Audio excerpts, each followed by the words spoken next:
গল্প হিমুর সাথে বিয়ে, লেখায় আর্যমান তাসা। রেস্টুরেন্টের একটা টেবিলে বসে অপেক্ষা করছি আমার হবু বরের জন্য। হবু বর বললে ভুল হবে, ভাড়াটে বর বললেই চলে। আমার বিপরীত চেয়ারে বসে আছে আমার প্রাক্তন প্রেমিক হিমায়াত, ছোট করে হিমু ডাকি। হিমু খুব শান্তভাবে চেয়ারে বসে আমার দিকে তাকিয়ে আছে, একদম চুপচাপ, চোখগুলো খুব শান্ত। অন্যদিন হলে গালে 2 হাত রেখে ঢ্যাপ ঢ্যাপ চোখে ওর দিকে হাঁ করে তাকিয়ে থাকতাম, কিন্তু আজ তা না করে অন্যদিকে তাকিয়ে আছি। তুফান আসার আগে যেমন সবকিছু নিস্তব্ধ হয়ে থাকে, হিমুর রিয়েকশনটাও এখন ঠিক তেমন। আমার রিয়েকশন হিমুর ঠিক উল্টো। পা নাড়ছি খুব জোরে, নার্ভাস হলে অটোমেটিক পা নড়ে। এদিকে হাতের নখ কামড়াচ্ছি, কামড়াতে কামড়াতে মনে হয় আঙ্গুলের 13টা বাজিয়ে দিয়েছি। একবার গেটের দিকে তাকাচ্ছি, আরেকবার হিমুর দিকে তাকাচ্ছি। হিমুর দিকে তাকাতে ওর চোখাচোখি হয়ে গেলে 32টা দাঁত বের করে একটা ভ্যাবলা মার্কা হাসি ফিরে দিলাম। আর হিমুর কোন পরিবর্তন তো হলো না। হিমুর সাথে ব্রেকআপের কারণটা হচ্ছে, কিছুদিন ধরে খেয়াল করেছিলাম হিমু খুব লেট করে আমার মেসেজের রিপ্লাই দিচ্ছে। তাও যেমন তেমন লেট না, একটা মেসেজ আসতে 4 কি 5 মিনিট লাগিয়ে দিচ্ছে। প্রচন্ড রাগও হচ্ছিল আর খুব কষ্টও হচ্ছিল, কিন্তু ওকে কিছু বলতে পারছি না। এসবের জন্য হিমুর সাথে সরাসরি ঝগড়া করছি না, কিন্তু অভিমান করে করে তার সাথে কথা বলা কমিয়ে ফেলি। সে যখন মেসেজের উত্তর দেয় তখন আমি অফলাইনে চলে যাই। তার কিছুদিন পর একটা মেয়ে আমায় মেসেজ দিয়ে বলে মেয়েটার সাথে হিমুর নাকি বিয়ে ঠিক হয়েছে। আমি যেন হিমুর থেকে দূরে থাকি।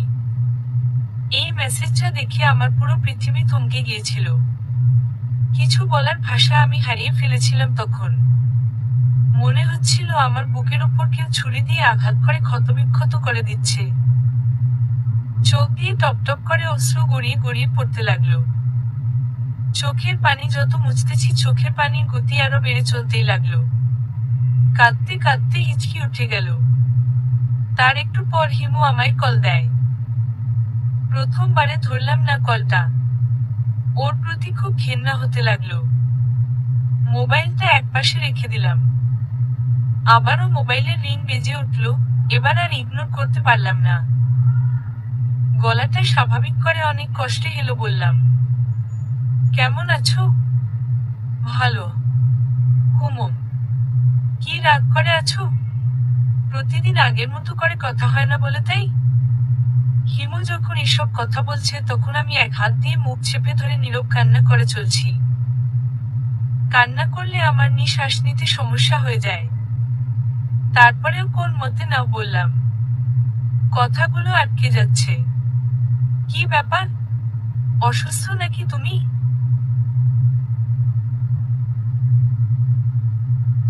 গলার স্বর চেঞ্জ লাগছে। কিছু হয়নি। দিব থাপ্পড় ধরে। গলার কণ্ঠ শুনে বোঝা যাচ্ছে ঠান্ডা ঠান্ডা লাগাইছো। আর বলতেছ কিছু না? হিমুর বলা কথাগুলো শুনে আমি ডুবরে কেঁদে উঠি। তাতে একটু শব্দ হয়ে ওঠে। তাড়াতাড়ি মুখ চেপে ধরি আবার। তাসা, কি হয়েছে? কান্না করছো কেন? বলো কি হয়েছে আমায়। হিমু, কিছু না। আমার মাথায় আর ঘাড়ে খুব ব্যথা করছে, আমি ঘুমাবো। বাই, শুভরাত্রি।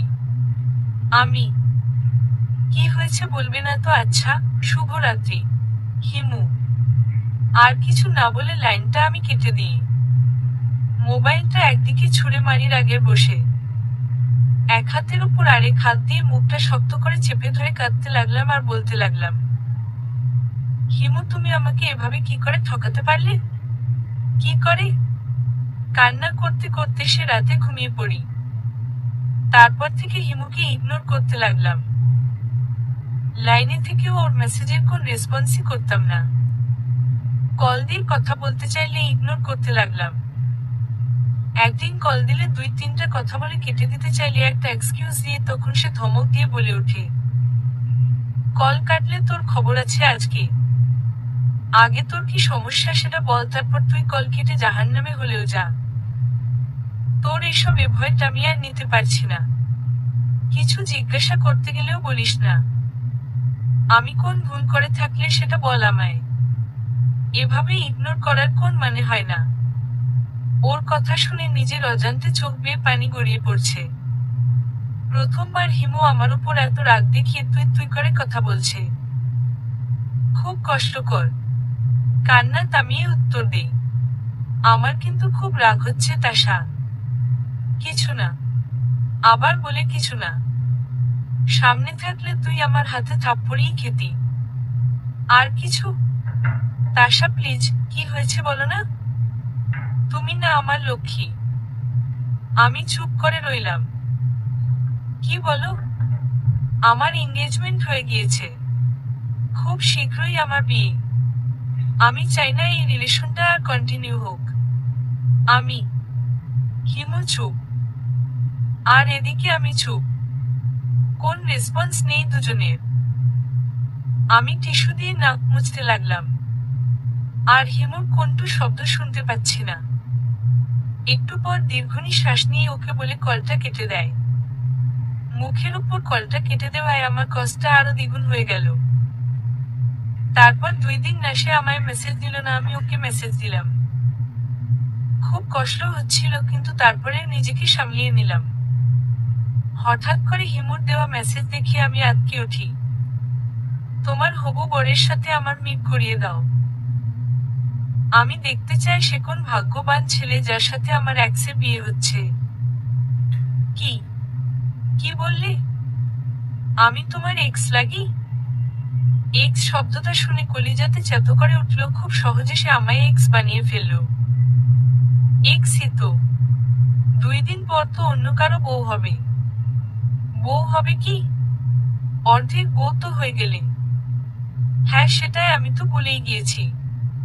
তো দেখা কবে করাচ্ছ তোমার মিস্টার হাজবেন্ডের সাথে? মিট করার দরকার নেই তোমার। বিয়ের দাওয়াত দিব, তখনই সে দাওয়াত ও খেয়ে গেলে সাথে আমার হাজবেন্ডকে দেখলে। বেশি কথা বলবে না। 2 দিন টাইম দিলাম, এই 2 দিনের একদিনের মধ্যে তোমার মিস্টার হাজবেন্ডের সাথে দেখা করাবে। যদি না করাও তাহলে ভাববো তুমি মিথ্যে বলছো। ওকে। গুড। আর হ্যাঁ শুনো, এটা যদি মিথ্যে প্রমাণিত হয় তাহলে মনে রেখো কপালে খুব দুঃখ আছে তোমার। শুভরাত্রি। হিমু।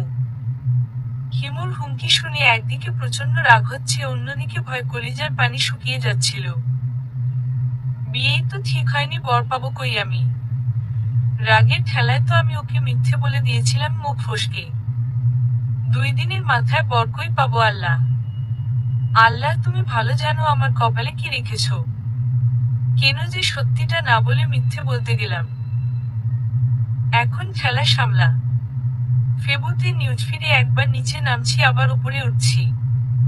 আর চোখের সামনে যত পোস্ট পড়ছে সবগুলোতে উড়াধুরা লাইক মারছি। হাহার একটে পোস্টগুলোতে লাইক। অন্য সময় হলে হাহার একটে বন্যা ভাষায় দিতাম। লাইক দিতে দিতে একটা আইডিতে চোখ আটকে গেল। আইডিটা একটা ছেলের। প্রিন্স নাফি। আমার একমাত্র বেস্ট ফ্রেন্ড। হিমুর ব্যাপারটা ও জানে। মনও বলছে ওকে বললে ও আমায় কিছু একটা হেল্প করতে পারবে। তড়িঘড়ি করে ওকে মেসেজ দিয়ে সব বললাম। সে সব শুনে ডোন্ট ওরি বলে কাল দেখা করিস। নাফি আর আমি পাশাপাশি 2 জন 2টা চেয়ারে বসে আছি, আর আমাদের সামনে একজন হাইফাই করে একজন বসে আছে। যতটা স্টাইলিশ নিজেকে প্রমাণ করার চেষ্টা করছে তার থেকে দ্বিগুণ রোহিঙ্গা মনে হচ্ছে। মুখটাকে 32 এঙ্গেলে বাঁকা করে কথা বলছে। আর কথায় কথায় মুখটাকে পেঁচার মতো করে সেলফি তোলায় ব্যস্ত।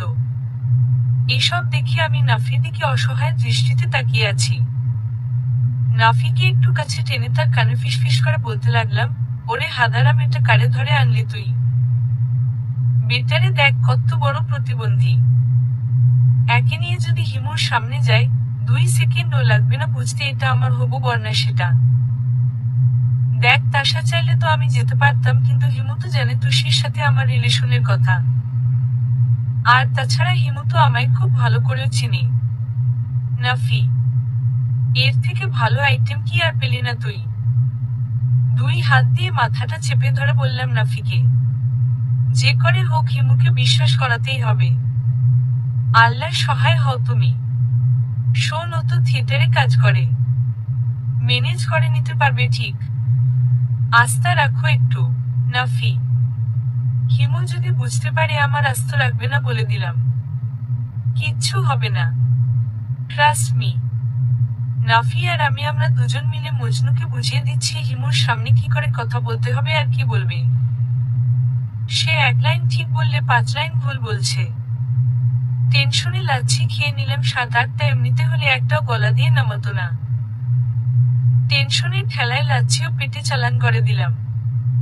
শালার বেটা মজনু আমায় ডুবাবে দেখিস নাফি। হতাশা আর ক্লান্ত হয়ে বললাম নাফিকে। নাফিও হাঁপাতে হাঁপাতে উত্তর দিল, শালা নাকি থিয়েটারে কাজ করে। কোন চুলটা ছিঁড়ে সে ভালো জানে। সামান্য 2 লাইন কথা মুখস্থ রেখে তা বলতে পারছে না। এখন অন্য কাউকেও তো পাবো না, কি যে করি।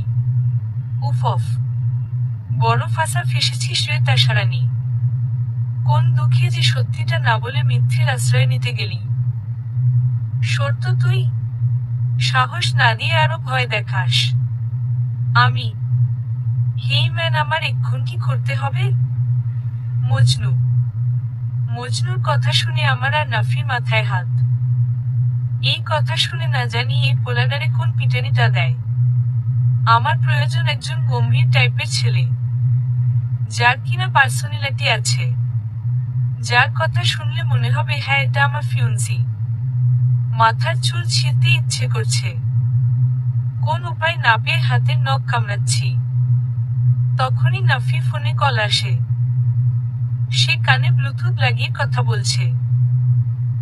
ইয়েস, আইডিয়া পেয়ে গিয়ে খুশির ঠেলায় চিল্লিয়ে বললাম কথাটা। আমার চিল্লানি শুনে নাফি আমার কাছে এসে জিজ্ঞাসা করতে লাগলো কি আইডিয়া। তখন তাকে আমার আইডিয়ার কথাটা বলি। কাজ হবে তো রে তাসা। নাফি, 100 বার হবে। শুধু ওই মজনু বেটার মুখটা একটু বন্ধ রাখতে হবে, বেশ তাহলে হয়ে যাবে। আমি মজনুকে সব ঠিকঠাক বুঝিয়ে দিলাম, এটাও বললাম অভিনয় যদি পারফেক্ট হয় তাহলে টাকা বাড়িয়ে দিব তাকে। টাকা বাড়িয়ে দিব শুনে খুশিতে গদগদ সে। 2 দিন 1 রাত কেটে যাওয়ার পর হিমুকে মেসেজ করে রেস্টুরেন্টে আসতে বলে দিই। আর হিমু আর আমি রেস্টুরেন্টে বসে আছি, সে শালা মজনুর এখনো কোন খবর নেই। শালা লেট করে না হয় আসতে বললাম তোকে, তাই বলে এত লেট করতে কে বলছে? টেবিলের উপর টক টক শব্দ করতে লাগলাম। অস্থির হলে কি করি নিজেও জানি না। তাসা, এটা তোমার বাসা না, এটা রেস্টুরেন্ট, শান্ত হয়ে বসো তুমি। দাঁতের সাথে দাঁত চেপে কথাটা বলল হিমু। চারপাশে তাকিয়ে দেখি কিছু লোক আমার দিকে বিরক্তিকর ভাব নিয়ে তাকিয়ে আছে। হিমুর দিকে একটু আর চোখে তাকিয়ে দেখি সে ঠিক আগের মতো করে বসে আছে, কোন নড়চড় নেই। এভাবে কেউ রোবটের মতো বসে থাকতে পারে হিমুকে না দেখলে জানতাম। না, শরীরে ব্যথা লাগে না নাকি? অদ্ভুত। ধুরের কথা আমি কেন চিন্তা করছি? তার কথা চিন্তা করার জন্য তো ওই ঋতু আছে। বেঈমান একটা আস্ত। নিজে নিজে বিড়বিড় করতে লাগলাম। মোবাইলটা হাতে নিয়ে নাফিকে মেসেজ দিলাম। ওই হারামজাদা আর কতক্ষণ ওই মজনুর জন্য বসে থাকবো? বসে থাকতে থাকতে তো কোমরে ঝং ধরে গেল বুঝি। হিমু যদি কিছু আজ করতে পারে তাহলে খবর আছে। এসে পড়েছি। মজনুকে ভিতরে পাঠাচ্ছি, আমি বাইরে থাকছি। নাফি, সব ঠিকঠাক করে নিয়েছিস তো?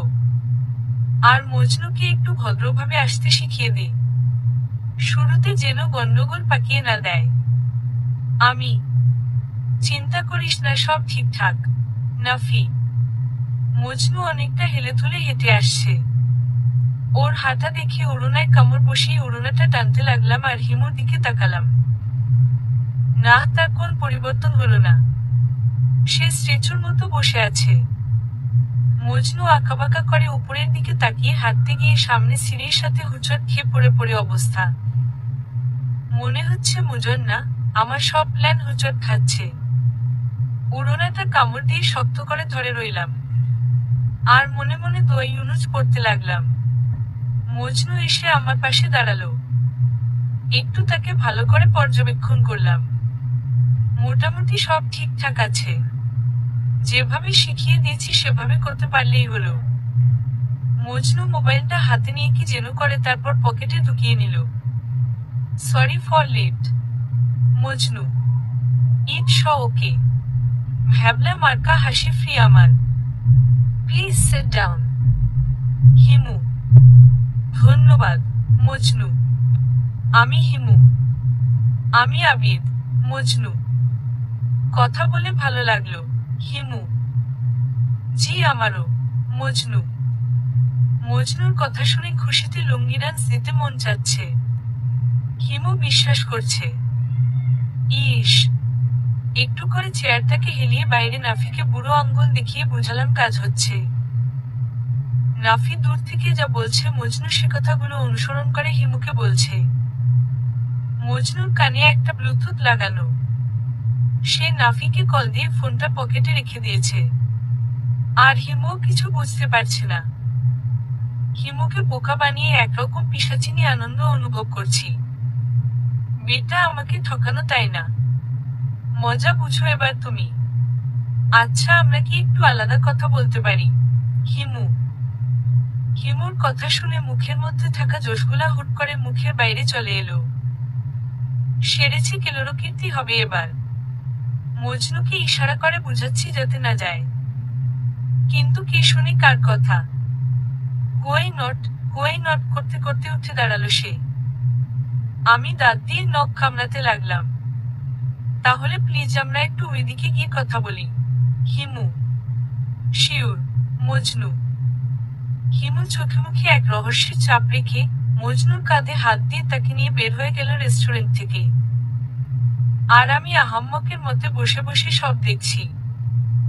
জলদি মোবাইল হাতে নিয়ে নাফিকে কল দিতে লাগলাম, কিন্তু বিজি দেখাচ্ছে। আমি তো বলেই গিয়েছি। কি করি? কি করিনি এখন? হ্যাঁ টেক্সট করি নাফিকে একটা। নাফিরে ওই গর্দবটাকে থামা। হিমু ওকে নিয়ে গেছে আমার সামনে থেকে। ভুলভাল কিছু বললে আস্ত রাখবে না কিন্তু সে। চিন্তা করিস না রে তাসারানি, কিচ্ছু হবে না মজনুর। নাফি, শালা আমার জান যায় যায় অবস্থা আর তুই মস্করা করস? কিছু হলে না তোর সারা শরীর কেটে লবণ আর মরিচের গুঁড়ো লাগাবো আমি। মনে রাখিস। সাথে তুষির সাথে ব্রেকআপ। ওমাগরে বাঁচাও কেউ আমারে, মায়েরা ফেললো গো আমারে। এমন চিল্লানি শুনে জলদি রেস্টুরেন্ট থেকে বের হয়ে এলাম। বের হয়ে যা দেখলাম তাতে আমার চোখ সপ্তম আসমানে উঠে যাওয়ার মতো অবস্থা। হিমুর শার্টের হাতা বটা। হাতে হকি স্টিক। শার্টের কিছু অংশ প্যান্টের মাঝে গুজানো, বাকি অংশ প্যান্টের উপরে। চুলগুলো এলোমেলো। হিমুর পিছনে ৩-৪ জন ছেলেও হকি স্টিক নিয়ে দাঁড়ানো। তার মানে হিমু প্ল্যান করে এসেছে। আমার মাথার উপর মনে হলো কেউ খুব যত্ন সহকারে খুব বড় ধরনের একটা ঠাড়া ফেলছে। সরাসরি ঝিনঝিন করছে। মাথাটা ভুনভুন করছে। মজনু দৌড়ে এসে আমার পিছনে লুকালো। হিমু ডানে গেলে মজনু বামে যায়। হিমু বামে গেলে মজনু ডানে যায়। মনে হচ্ছে দুজনে মিলে হাডুডু খেলছে।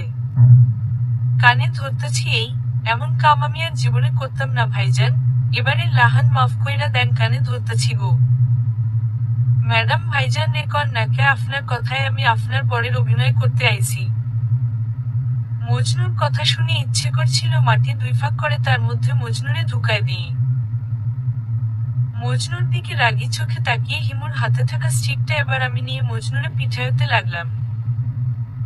শালার বেটা উগান্ডা নাইজেরিয়া। তুই বলে অভিনেতা, এই তোর অভিনয়ের কারিশা। সব কিছু বেচতে দিলি তুই। তোর হাত পা একটাও আমি আজ আস্ত রাখবো না। এসব বলে মজনুরে 2 ঘা লাগিয়ে দিতে সে গিয়ে এবার নাফির পিছনে গিয়ে দাঁড়ালো। এবার মুজনু আর আমি হাডুডু খেলেছি। তাসা ছেড়ে দে না ওরে। নাফির বলা কথা শুনে এবার নাফির দিকে তাকালাম, তাকিয়ে নাফির পায়ে দিলাম বাড়ি। ওরে ছাড়বো কেন, দুইজন নিয়ে এক লগে পিটামু। দুইটার জন্য আমার সবকিছু শেষ হয়ে গেল। আমার প্ল্যানও গেল। দুইটার খবর আছে বলে দিলাম। এসব বলে হকি স্টিকটা একটু পিছন দিকে তুলে যে না সামনে আনতে যাব, দেখি হকি স্টিক আর সামনে আসছে না। আমি টানতে লাগলাম কিন্তু আসছেই না। কে যেন জোরে টান দিয়ে আমার হাত থেকে হকি স্টিকটা ছিনিয়ে নিল। পিছনে ফিরে দেখি হিমু হকি স্টিকটা মাটিতে টকটক শব্দ করছে আর আমার দিকে রাগী চেহারা নিয়ে তাকিয়ে আছে। চোখ মুখ লাল হয়ে আছে, কান দিয়ে মনে হয় গরম ধোঁয়া বের হয়ে আসছে। আমি রাগলে কান দিয়ে গরম ধোঁয়া বের হয়, হয়তো হিমুরও হচ্ছে। আমি ওর রাগ দেখে একটা ভেঞ্চি কেটে অন্যদিকে মুখ ঘুরিয়ে নিলাম। হিমু আমার এক হাত ধরে হেঁচকা টান দিয়ে সবার সামনে থেকে নিয়ে যাচ্ছে। আমি যত ছাড়াতে চাই সে আরো তত শক্ত করে চেপে ধরে রয়েছে। সবার থেকে দূরে এনে আমার হাত ছেড়ে আমার দিকে গম্ভীরভাবে তাকিয়ে আছে। আমি নিচের দিকে তাকিয়ে পায়ের নখ দিয়ে মাটিতে আঁকতে লাগলাম। নিজেরে খুব ইন্টেলিজেন্ট মনে করো তাই না হিমু? মোটেও না। আমি আচ্ছা তাই না? জি তাই। ঠাস করে বাম গালে বড় করে একটা শব্দ হলো। তাড়াতাড়ি করে গালে হাত দিয়ে দিলাম। ঝিম মেরে আছে বাম সাইডটা। ফ্যাল করে তাকিয়ে রইলাম হিমুর দিকে। দূরে তাকিয়ে দেখি মজনু মুখের মধ্যে হাত দিয়ে চোখ বড় করে তাকিয়ে আছে। হিমুর ফ্রেন্ডের হাত থেকে টক করে হকি স্টিকগুলো পড়ে গেল, হা করে তাকিয়ে আছে। নাফি তার দুই গালে হাত দিয়ে আছে। কেউ হয়তো এমনটা ভাবেনি। তোমার কি আমাকে ব্যাককিলের মতো লাগে? মোটেও না। এসব করার মানে কি তাহলে? আমার ইচ্ছে হয়েছে তাই করেছি। আপনাকে কেন কৈফিয়ত দিতে যাব? ঠাস করে আরেকটা দিব। এটা বলে হিমু হাত উপরের দিকে তুললে আমি দুই হাত দিয়ে গাল চেপে ধরলাম জলদি করে। দুই গালে দুই হাত দিয়ে আশেপাশে তাকাচ্ছি। নাফি, মজনু আর হিমুর ফ্রেন্ডরা সবাই একসাথে জড়ো হয়ে রইল। কিছু কিছু মহিলা মুখে শাড়ির আঁচল গুজে আমাদের দিকে চেয়ে রইল। সবার দিকে তাকিয়ে এবার হিমুর দিকে তাকালাম। তোমার কি মনে হয় হিমুকে তুমি যা বলবে হিমু তা বিশ্বাস করবে? হিমুকে বেকুব বানানো এত সহজ? হিমু হাত দুটো গুজে আমার দিকে তাকিয়ে বিরক্তিকর স্বরে বলতে লাগলো।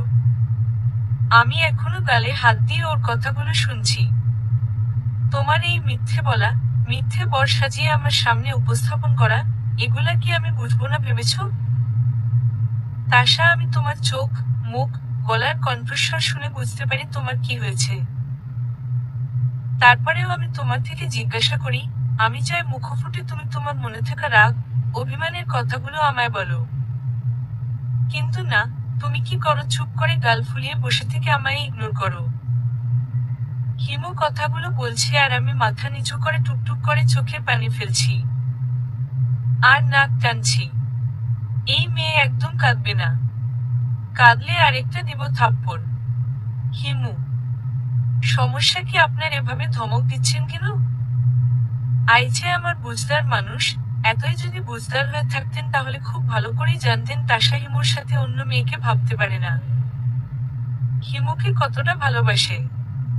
হিমু ছাড়া তাশার কোন অস্তিত্ব নেই। আর সে হিমু নাকি তাশাকে ঠকিয়েছে। কি বললে? তোমাকে আমি কি করে ঠকিয়েছি বলো? আপনার যে বিয়ে ঠিক হয়ে গিয়েছে সেটা আমাকে একবারের জন্য বলেছেন? আমার বিয়ে? কে বলেছে তোমাকে এই কথাটা? কে আবার আপনার হবু বউ ঋতু?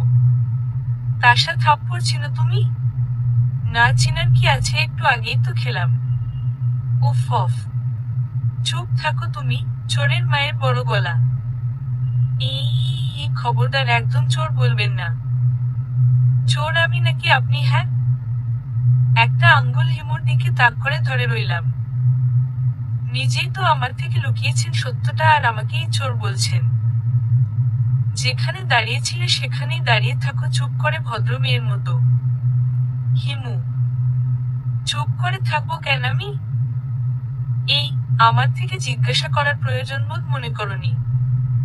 অন্যের কথা ড্যাং করে বিশ্বাস করে নিলেন। সব ওই ঋতুর জন্য। দাঁড়াও, তোমার ব্যবস্থা পরে করছি আমি। আগে ওই ঋতুর একটা ব্যবস্থা করি। আমি এখানে দাঁড়িয়ে থাকতে পারবো না। আমার অলরেডি পায়ে ব্যথা করছে। আমি চুপ, একদম এখানে এভাবে করে দাঁড়িয়ে থাকবে, এদিক সেদিকে নড়লে ঠ্যাং দুটো ভেঙে হাতে ধরিয়ে দিব। হিমু, এই আবিদ এদিকে আইতো। হিমু আবিদ বলে ডাকার সাথে সাথে দেখি মজনু দৌড়ে আসে। মজনুর দৌড়ে আসা দেখে আমি হা করে তাকিয়ে রইলাম ওর দিকে। এই, তোর কাছে ওই ঋতুনির নাম্বার আছে না? নাম্বারটা আমায় দে। শালিটাকে শিক্ষা দেওয়া লাগবে একটা। হিমু হিমু কল দিয়ে কলটা লাউডস্পিকার করে দিল। কে? ঋতু। হ্যাঁ জানেমন। কি মনে করে এই বান্দিটাকে মনে করলে? কই তুই মিট করতে পারবি? তুমি বলবে আর আমি না করতে পারি বলো? ওকে তাহলে চলে আয়, তোর জন্য একটা বিগ সারপ্রাইজ রেখেছি। এই আবির, সবকিছু ঠিকঠাক আছে তো, যেমনটা বলেছিলাম তোকে? হ্যাঁ, সব ঠিকঠাক আছে যেমনটা তুই বলেছিলি। আমি হা করে হিমু আর মজনুর দিকে তাকিয়ে আছি। আমি অষ্টম আশ্চর্য প্রাণীর মতো একবার হিমুর দিকে আরেকবার মজনুর দিকে তাকাচ্ছি। আমার তাকানো দেখে মজনু হাসি দিয়ে আমার দিকে হাত বাড়িয়ে দেয়। হায়, আমি আবিদ, হিমায়াত মানে হিমুর ফ্রেন্ড। মজনু। হু হুয়াট? আমি হুয়াটের কি আছে? আমি আবিদকে মজনু সাজিয়ে তোমার কাছে পাঠিয়েছিলাম। হিমু, তার মানে আগে থেকে তুমি সব জানতে? অবাক হয়ে হিমুকে জিজ্ঞাসা করলাম। তুমি কি ভেবেছো খোঁজখবর রাখি না তোমার? হিমু হিমুর দিকে আর মজনু মানে আবিদের দিকে রেগে তাকিয়ে রইলাম। মজনু মানে আবিদ তোমার ফ্রেন্ড হলে তখন তাকে পিটালে কেন? হিমুকে প্রশ্ন করলাম। আরে বোকা মেয়েকে বলেছে আবিদকে পিটিয়েছি আমি? আমরা তো গাছের আড়ালে সবাই মিলে মাস্তি করছিলাম। নিজে নিজে চুলগুলো এলোমেলো করে শার্টের হাতা নিজে বটেছি, যাতে তোমার লাগে যে আমি মজনু মানে আবিদকে কেলানি দিচ্ছি। আর তুমি ভয় সব বলে দাও। আর আবিদ তো অভিনয় করছিল। আমাদের করা প্ল্যানে একটা টুইস্ট চলে এসেছে, সেটা হচ্ছে তোমার হাতে আবিদের মায়ের খাওয়াটা। এটা আমাদের প্ল্যানে ছিল না। আপনাদের মতো শয়তানগুলোকে আরো বেশি পিঠানো উচিত। কি করব বলো? তুমি তো নিজেকে খুব চালাক ভাবো। তাই ভাবলাম চোরের উপর একটু বাটপারি করি। হিমু হিমুর কথা শুনে মাথায় হাত দিয়ে ঘাসের উপর বসে পড়লাম। মনে হচ্ছে সব বাস আমি একাই খাচ্ছি। প্রথম থেকে আপনি বলবেন নাকি অন্য কেউ বলবে? হিমুকে উদ্দেশ্য করে বললাম। আমিই বলছি। হিমু, যেদিন কান্না করে কল কেটে দিয়েছিলে সেদিনই কিছু একটা আজ করেছিলাম। চুপ করে তোমার কাজকর্মগুলো দেখছিলাম। প্রতিদিন কিছু না কিছু বাহানা দিয়ে আমায় এভয়েড খুব ভাবাচ্ছিল। কিছু তো একটা হয়েছিল যার জন্য এমন করছো তুমি। কিন্তু আমার জানা হয়ে গিয়েছিল তুমি আমায় বলবে না কি হয়েছে সেটা।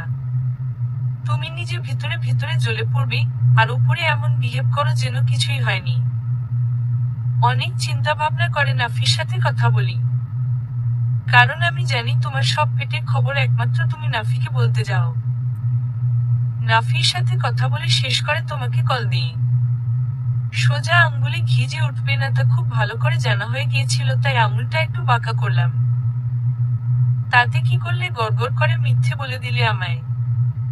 বুঝলাম ভাবলাটা একটু বেশি নাফির সাথে কথা বলে বুঝলাম। 2 দিন তোমার সাথে কথা না বলে প্ল্যান করেছি কি করে তোমাকে ট্রেপে ফেলা যায়। আর একটা সমাধানও পেয়ে যায়। তোমার বরের সাথে দেখা করিয়ে দেওয়ার কথা বলি, ভেবেছিলাম তখন আসল কথাটা বলবে, কিন্তু বলনি। আমি তো ভুলে গিয়েছিলাম তুমি বড্ড জেদি। যেটা বলবে না বলবে, সেটা কখনো বলবে না। তোমাকে 2 দিন সময় দিয়ে নাফির সাথে কথা বলি যাতে তুমি কি বলো না বলো যেন সব আমায় বলে। তার একটু পর তুমি ঠিকই নাফিকে নক করে সব বলে দিয়েছো। আর নাফি স্ক্রিনশট তুলে সব আমায় দেখায়। স্ক্রিনশটে তুমি ইতুর কথা বলো। সব দেখে মাথা খুব খারাপ হয়ে গিয়েছে। তখন কি ইচ্ছে করেছিল জানো উড়াধুরা পিটায় তোমাকে? নাফির সাথে ফোনে কথা বলে আবিদের কথা বলি। কারণ তোমাকে ইচ্ছে মতো শায়েস্তা করার ইচ্ছে হচ্ছিল, কারণ তুমি আমাকে বিশ্বাস না করে ওই ঋতুর কথা বিশ্বাস করছো। হিমু: বিশ্বাস না করে কি করব? আপনি যে আমার মেসেজের রিপ্লাই কিছুদিন ধরে ঠিকঠাক করে দিচ্ছেন না। একটা মেসেজের রিপ্লাই আসে 5-6 মিনিট পর, অথচ সারাদিন আপনাকে লাইনে দেখি কিন্তু রিপ্লাই আসে না। বিশ্বাস না করে কি কচু করব? দিব ধরে। একবারের জন্য কি জিজ্ঞাসা করছো কেন এমন হচ্ছে সেটা? নিজের মনগড়া কাহিনী করে বসে আছে। হিমু: তাহলে ওই মেয়েটা যে বলল, সেটা কি? হ্যাঁ, আমি। Hi baby. কে মে নাকো? ভালো আছি বেবি, তুই কেমন আছিস? এই তো ভালো আছি। হিমু আর ঋতু বাবু ডাকাডাকি শুনে রাগে গা জ্বলে যাচ্ছিল। ইচ্ছে করছিল হিমুর গলাটা চেপে ধরি।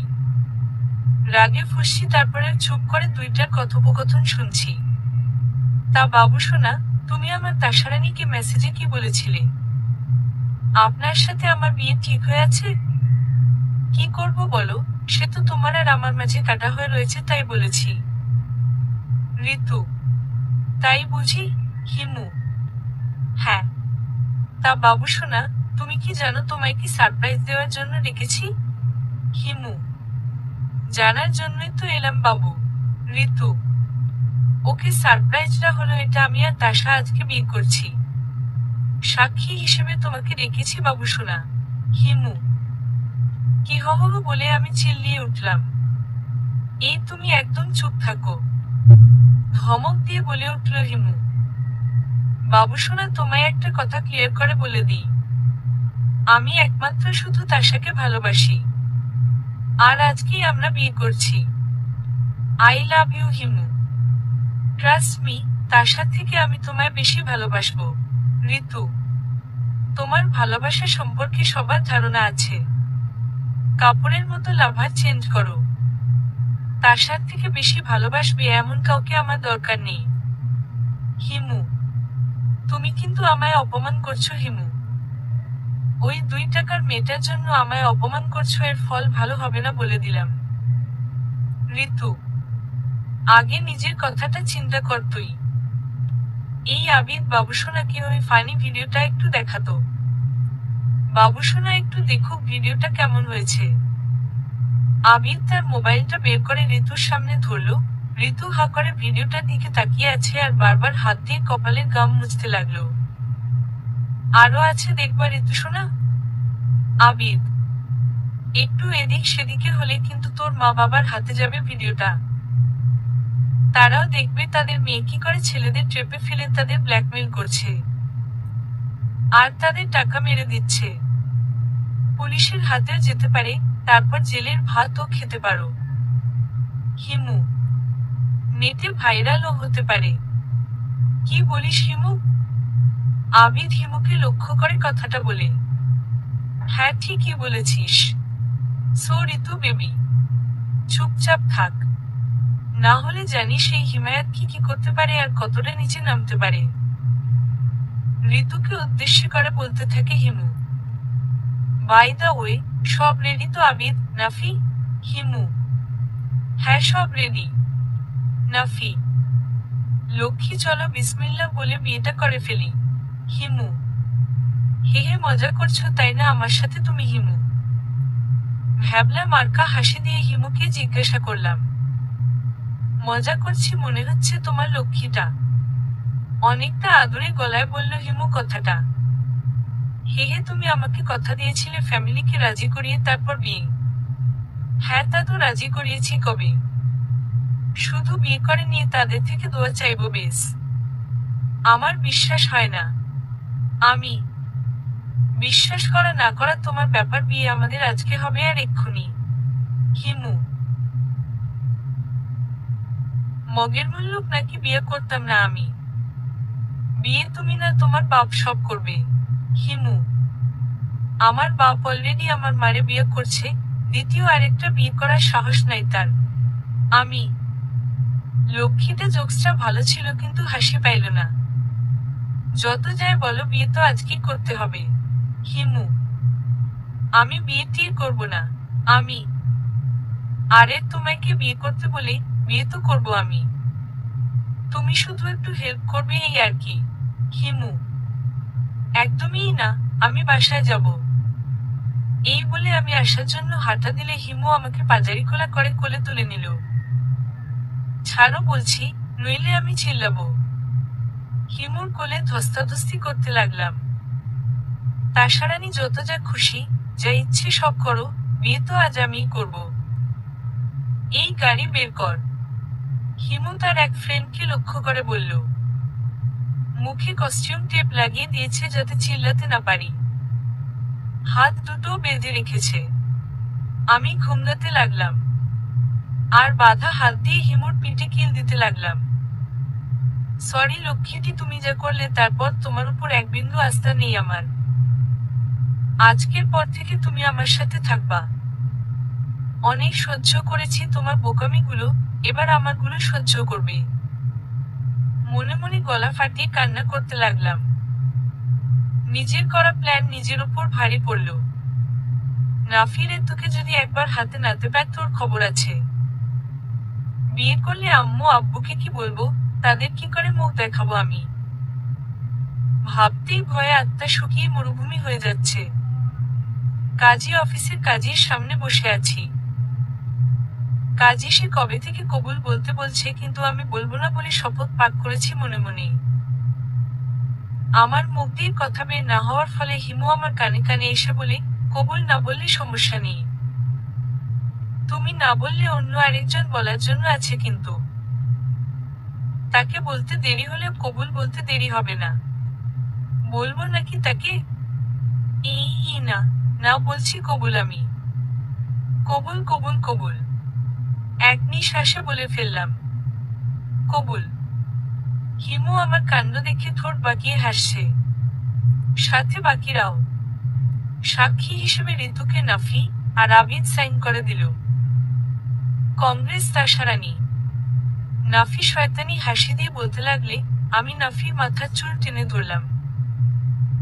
শয়তান একটা, তোকে বিশ্বাস করে কথাগুলো বললাম আর তুই আরেকজনের কাছে সব ফাঁস করে দিলি। রাজাকার একটা। নাফি চুলগুলো ধরে মাথাটা ঝাঁকাতে ঝাঁকাতে বলতে লাগলাম নাফিকে, আরে আমার চুল ছাড়। যার জন্য করলাম চুরি সে বলে চোর। নাফি। তোকে কে চুরি করতে বলেছে আমার জন্য? তুই অনেক বড় রাজাকার একটা, তোকে পুলিশে দেওয়া উচিত। আমি বলেছি তাই সে চুরি করেছে হয়েছে। এবার ওর চুল ছাড়ো। হিমু আমাকে টানতে টানতে বলবো। চোখ মুখ কুচকিয়ে হিমু আর নাফির দিকে তাকিয়ে আছি আর মনে মনে নতুন প্ল্যান করছি যাতে এদের আমি শায়েস্তা করতে পারি। সমাপ্ত।